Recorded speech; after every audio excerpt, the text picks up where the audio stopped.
నీ కొడుకుకు పుట్టిందా అని శివన్నారాయణ అంటూ ఉండగానే కార్తీక్ అక్కడికి వస్తాడు.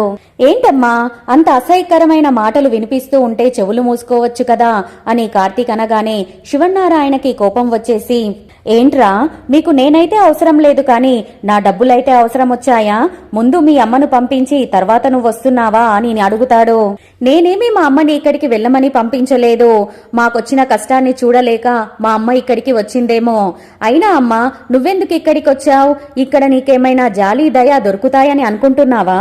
మాటలతోనే మనుషుల హృదయాలను కుల్లపొడిచి గుండెల్లో కుచ్చుతారమ్మా అని కార్తీక్ అంటూ ఉండగానే, ఏం మాట్లాడుతున్నావురా అని శివన్నారాయణ అనేసరికి, అవును ఇక్కడ ఆ చిన్న పాపకి ఆరోగ్యం బాగాలేదో అని మా అమ్మ అంతలా మొత్తుకుంటూ ఉన్నా ఎవ్వరికైనా కొంచెమైనా జాలిదయ కలిగాయా అని కార్తీక్ అనగానే, ఏంట్రా నువ్వు నిజమే చెప్తున్నావా అని కార్తీక్ మామయ్య షాక్ అయిపోతాడు.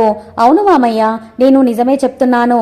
వారం రోజుల్లో శౌర్యకి కనుక ఆపరేషన్ చేయకపోతే తను ప్రాణాలతో బతకదు అని డాక్టర్లు అంటున్నారు. 45 లక్షలు కావాలి మామయ్య.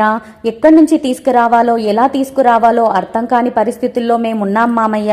అందుకే అమ్మ నా బాధను చూడలేక మిమ్మల్ని డబ్బులు అడగడానికి వచ్చింది మామయ్య అని కార్తీక్ అనగానే, ఏంట్రా మీరు డబ్బులు అడగడానికి ఇక్కడికి రావడం ఏంటి? మీ డబ్బులేమైనా నా దగ్గర దాచిపెట్టారా? అయినా మేమెందుకు నీకు డబ్బులు ఇవ్వాలి? ఏం బంధం ఏ బంధుత్వం ఉందని ఇవ్వాలి?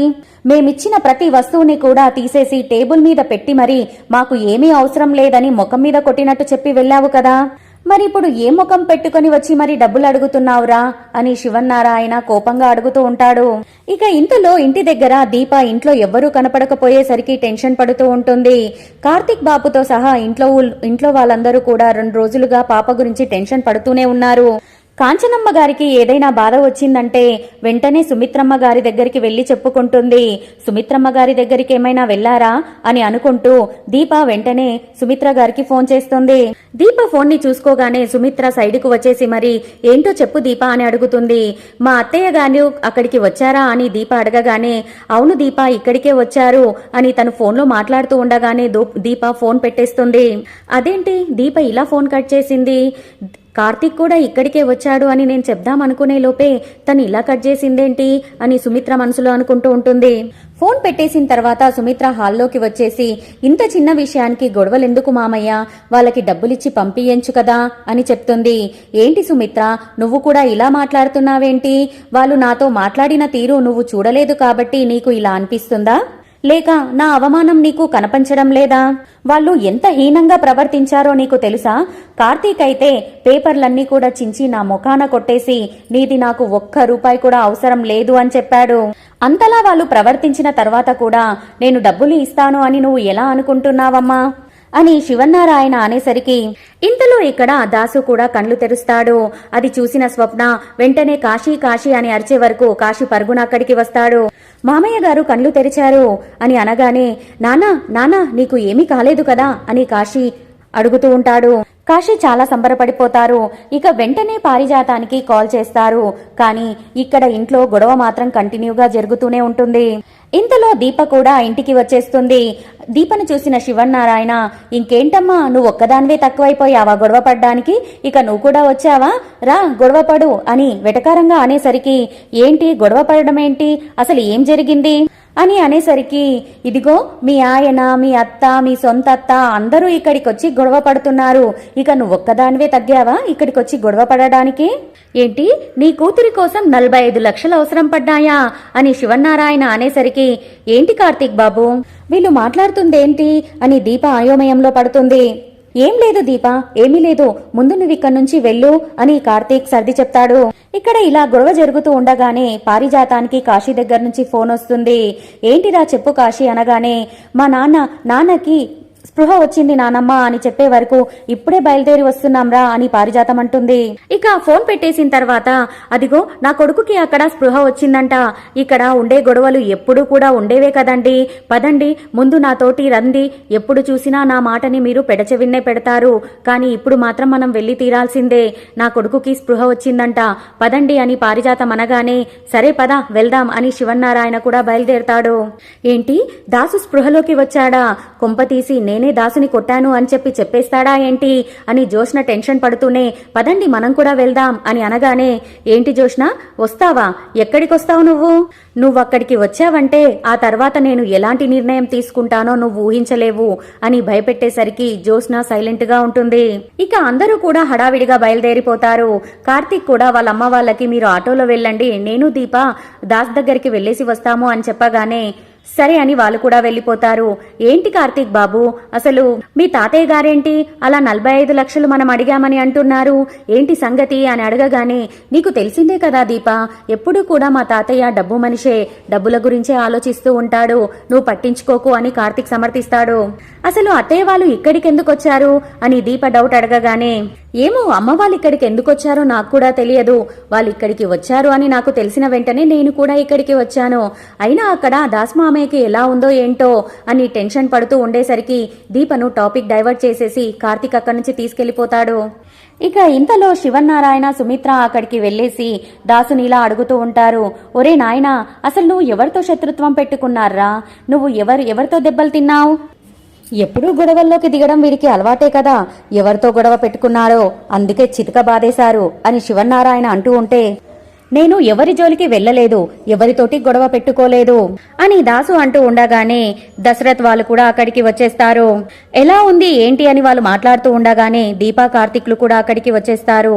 వాళ్ళని చూసిన శివన్నారాయణ కోపంతో, ఏంటి ఇక్కడికి కూడా మమ్మల్ని ఫాలో అవుతూ వచ్చేసారా? మమ్మల్ని వదిలిపెట్టరా?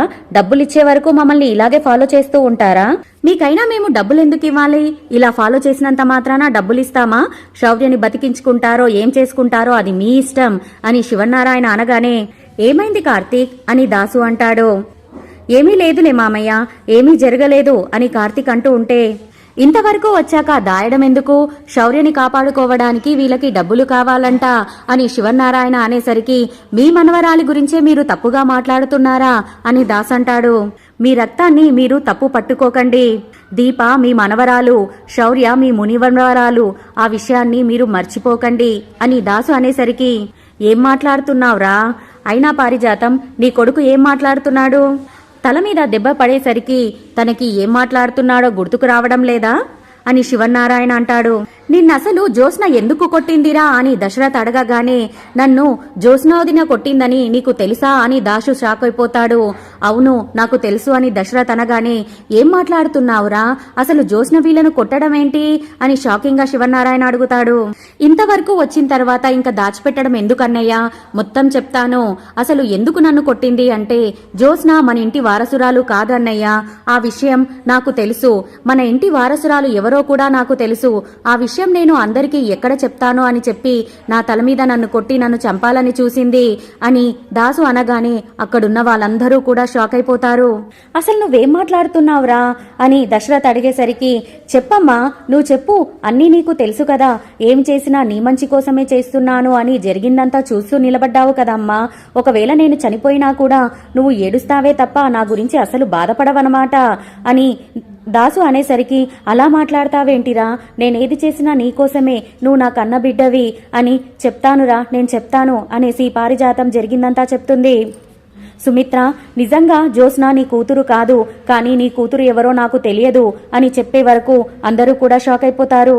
నా బిడ్డ కాకపోవడం ఏంటి అని సుమిత్ర షాకింగ్ గా అడిగేసరికి, అవును వదినా, అదే నిజం.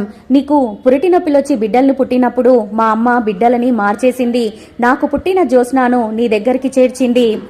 నీకు పుట్టిన దీపను రోడ్డు పాలు చేసింది.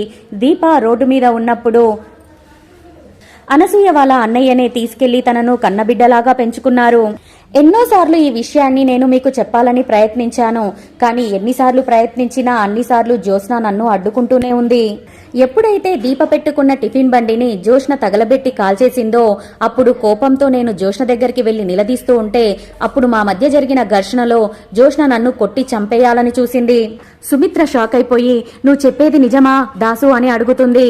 అవును వదినా, నేను చెప్పేది నిజం, దీపే మీ కన్నబిడ్డ అని దాసు అనగానే ఫ్యామిలీ మెంబర్స్ అందరూ కూడా షాక్ షాక్ అయిపోతారు.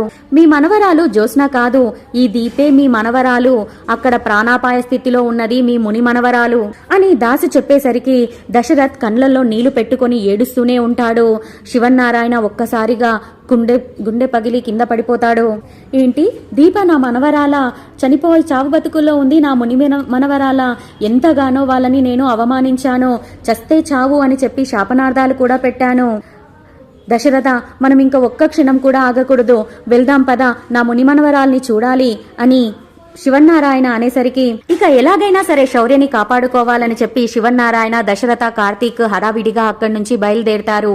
ఇక రానున్న ఎపిసోడ్లో ఏం జరుగుతుందో మనం తెలుసుకోవాలి అనుకుంటే నా ఛానల్ని సబ్స్క్రైబ్ చేసుకుని లైక్ చేసి షేర్ చేయండి. Thank you so much friends. Bye bye.